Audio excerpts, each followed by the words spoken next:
झारखंड के महामहिम राज्यपाल संतोष गंगवार आज देवघर पहुंचे। जहां उन्होंने बाबा मंदिर पूरे विधि विधान और वैदिक मंत्रोच्चार के बीच बाबा बैद्यनाथ का जलार्पण किया। पूजा करने के बाद राज्यपाल ने कहा कि उन्होंने बाबा बैद्यनाथ से देशवासियों के लिए खुशहाली की कामना की। पूजा करने के बाद महामहिम ने थोड़ी देर विश्राम किया और फिर देवघर में आयोजित पुस्तक मेला का उद्घाटन करने बीएड कॉलेज पहुंचे, जहां गोड्डा सांसद निशिकांत दुबे, जिला अधिकारी विशाल सागर, जिले के एसपी अजीत पीटर डूंगरून, पुस्तक मेला के संयोजक सुभाष राय और आलोक मालिक समेत तमाम गण्यमान्य लोग मौजूद रहे।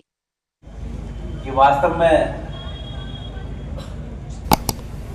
यहाँ पर भगवान बैद्यनाथ जी के धाम पर इस देवनगरी में आपने हमें आने को बुलाया, तो ये वास्तव में भगवान के दर्शन भी भगवान की कृपा या सौभाग्य से ही मिलते हैं, ऐसे हम ऐसा मानते।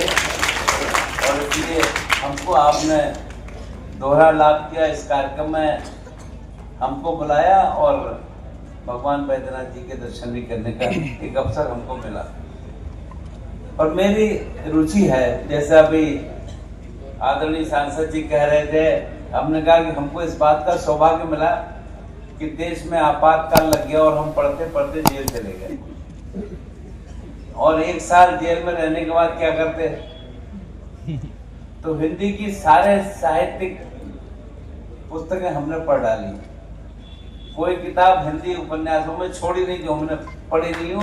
यहाँ तक कि हमने तब रुचि में था चंद्रकांता संतति के भी सारे अध्याय मंगाकर पढ़ कोई, और बंकिम चंद्र शरद चंद्र सबकी कोई पुस्तक हमने छोड़ी नहीं, सब पढ़ गई। ये बात अलग है कि आपको याद नहीं है, इतने वर्ष हो गए।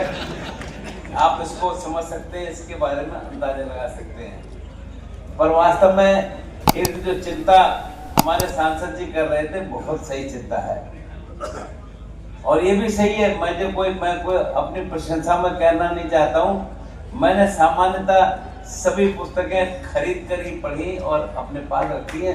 बहुत बड़ी संख्या में पुस्तकें मेरे पास हैं और मैं लोगों को बांटता रहता हूँ पुस्तकें। पर ये अलग बात है, पुस्तकें पढ़ना मेरा बंद हो गया। लगता है कि अब देश के आदरणीय प्रधानमंत्री जी ने मौका मुझे फिर से दिया है कि मैं अब शाम को खाली होता हूँ तो पुस्तकें पढ़ूंगा। पर वास्तव में ये पढ़ना जो आपने चिंता व्यक्त की हमारे सांसद जी ने, ये वास्तव में सत्य है। अब नौजवान की रुचि इस ओर नहीं है।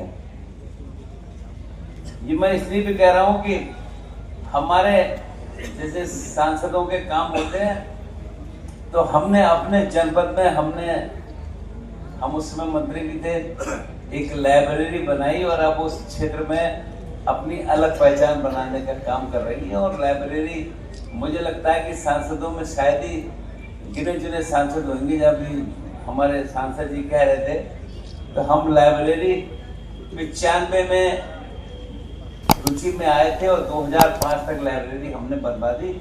और बरेली क्षेत्र की, उस उत्तर भारत क्षेत्र की अच्छी लाइब्रेरियों में से एक है। वो जो अफसर मिल गए थे हमको बरेली कैंटोनमेंट में, एक मशहूर हो गई है, सब जानते हैं कि वास्तव में बहुत अच्छी लाइब्रेरी है और उसके हिसाब से काम कर रही है। तो मेरी शुभकामनाएं। अभी माननीय सांसद जी जो लाइब्रेरी की बात कह रहे थे, आज इसकी आवश्यकता है।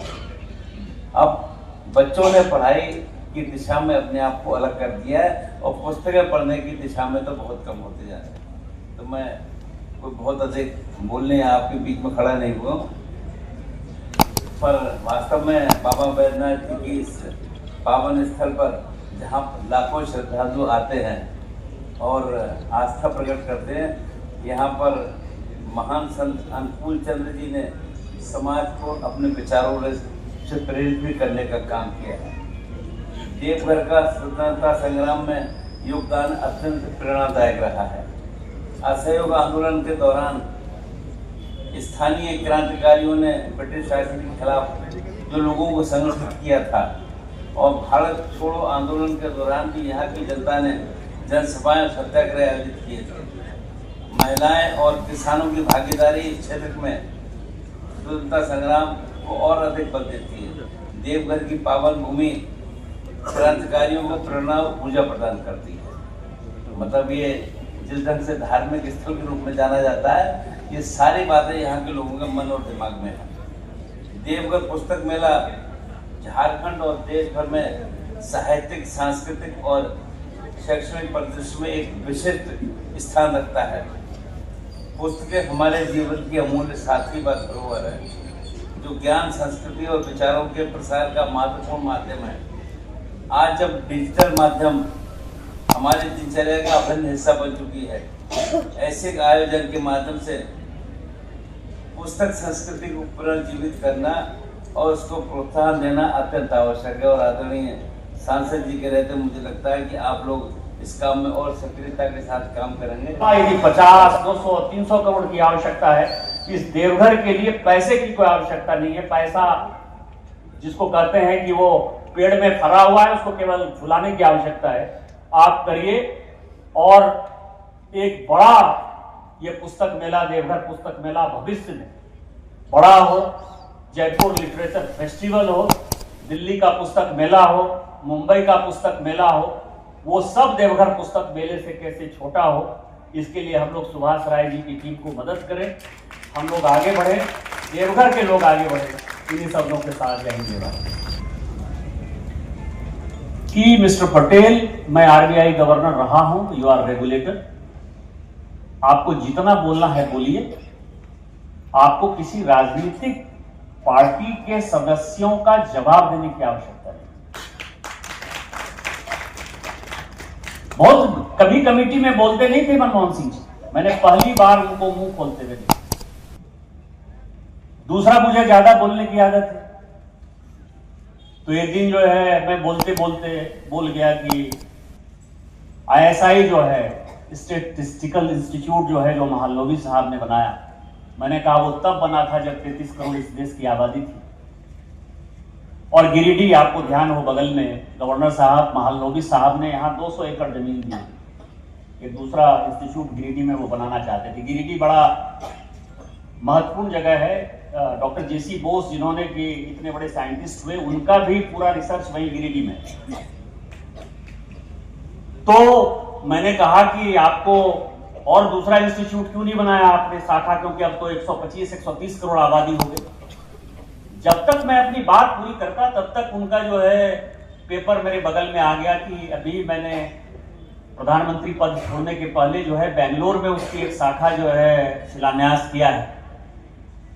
वो चाहते तो मुझे बोल सकते थे, लेकिन उन्होंने मुझे संभालने की कोशिश की और मैं आपको बताऊं सुधारा हूं। और तीसरा, नोटबंदी की रिपोर्ट मैंने कहा कि पार्टी नहीं चाहती कि आए, तो उन्होंने नहीं आने। तो मेरा ये कहना है कि ये सारा शिक्षा जब आपके मन में हो, देश के प्रति करने की कुछ भावना आपके मन में हो, तो आप कई एक चीजों से जो है ऊपर उठ जाते। ये पुस्तक मेला कमेटी अब 2 चीजों के लिए करती है कि जैसे अभी सुजीत बाबू ने कहा कि कल विवेकानंद जयंती है, तो 12 जनवरी उनकी जन्मतिथि है, तो उसके आधार पर ये चालू हुआ और सुभाष चंद्र बोस 23 जनवरी जो है वो पूरा हो। लेकिन मैं आपको बताऊं सुजीत जी, दोनों का इस देवघर से जुड़ाव स्वामी विवेकानंद जी ने, जब अभी मैं संयोग से इसके लिए विशेष तौर पर, मेरा बेटा अभी लंदन से आया था तो उसको मैं लेके आया हूँ, यहाँ दर्शक दशा में बैठा हुआ है, वही नौकरी करता है। हम लोग गए थे शिकागो अपने छोटे बेटे के एडमिशन के लिए, तो मैंने वो देखा, गैलरी देखा, वो जगह देखा जहाँ स्वामी विवेकानंद जी ने 1893 का उतना लंबा देश को, दुनिया को हिलाने वाला अपना स्पीच दिया। जो नई शिक्षा पद्धति जिसके लिए कि विवेकानंद जी जिंदगी भर लड़ते रहे और जिसके लिए उन्होंने काम किया और हम इतने वर्षों से काम कर रहे हैं, उसके लिए वो ईश्वर चंद्र विद्यासागर और राजनारायण बोस से मिलने के लिए यहाँ 3 बार 4 लोगों को श्रद्धांजलि देना चाहूंगा जिनके साथ मुझे काम करने का मौका मिला। वैसे हमारे पूर्व प्रधानमंत्री डॉक्टर मनमोहन सिंह साहब, देना चाहिए था पुस्तक मेला आयोजन समिति को। रतन टाटा जी, यदि झारखंड नहीं होता तो टाटा नहीं होता। किशोर कुणाल जी, जिनका बड़ा योगदान रहा बिहार झारखंड में कई एक चीज़ों में कैंसर अस्पताल आज उनका देन है और शारदा समय। और मैं इसलिए बातें कह रहा हूं कि संयोग ये है कि सबों के साथ मुझे काम करने का मौका मिला। जब मैं पहली बार एमपी बना, मैं भारतीय जनता पार्टी का सांसद था।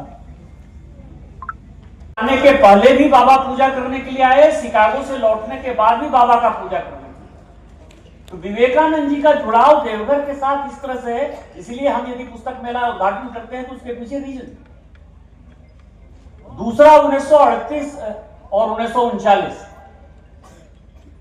दो बार जो सुभाष चंद्र बोस जी कांग्रेस पार्टी के अध्यक्ष थे,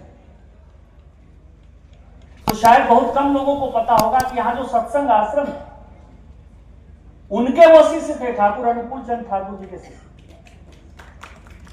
और 39 में जब महात्मा गांधी विरोध कर रहे थे उनका, तो अपने गुरु के आदेश पर वो चुनाव लड़ने के लिए पट्टाभी सीतारामैया को जब उन्होंने हराया, और ये सारा जो है उनके आत्मकथा में ये सारी चीजें लिखी हुई हैं कि अपने गुरु के अनुकूल चंद ठाकुर जी के आदेश पर कि तुम जाओ, तुम जीतोगे, महात्मा गांधी जी के विरोध के कारण भी कुछ नहीं होगा।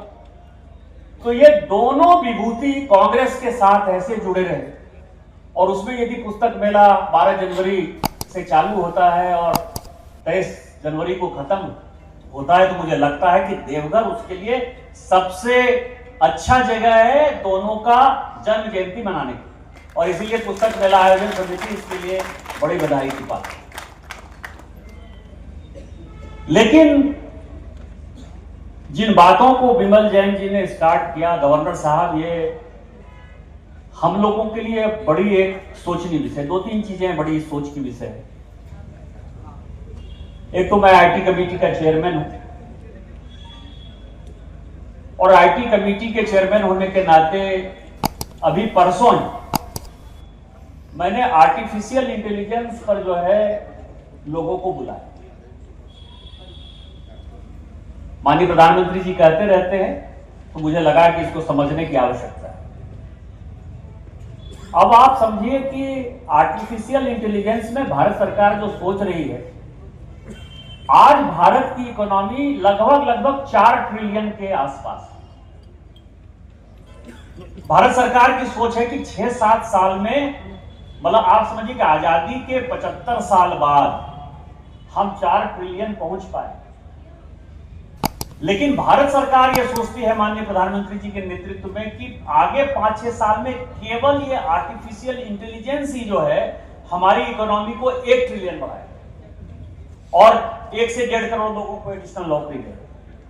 सोच तो बहुत अच्छी है, काम भी कर रहे हैं, लेकिन जहां समस्या आ रही है वो समस्या पढ़ाई लिखाई और पुस्तक मेला सबसे बड़ा मंच है, सबसे बढ़िया मंच है समझने के लिए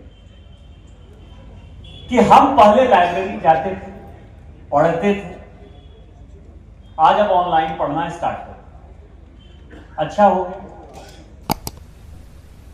पहले स्मार्टफोन नहीं था, तो यहां बैठे हुए कई एक लोग होंगे जिनको कि 100, 200, 400, 500, 1000, गंगवार साहब को तो हो सकता है कि 2000 में फोन नंबर याद हो, क्योंकि उस वक्त तो फोन ही जमाना था, यानी तो डायरी में लिखते थे कि क्या फोन है। अब स्मार्टफोन आने के बाद लोगों को अपना फोन नंबर भी नहीं पता। वो कहते हैं कि आप अपना नंबर बता दीजिए, हम डायल करेंगे, वो अपना भुलाने के लिए। अब दूसरा चीज आ गया ये चैट जीपीटी और व्हाट्सएप जीपीटी। इसमें जो आर्टिफिशियल इंटेलिजेंस का उपयोग है, वो कहेगा कि गवर्नर साहब को चिट्ठी लिखना है इस विषय पर, जब तक आईडी नीचे कीजिए। और मैं बधाई दूंगा आयोजकों को।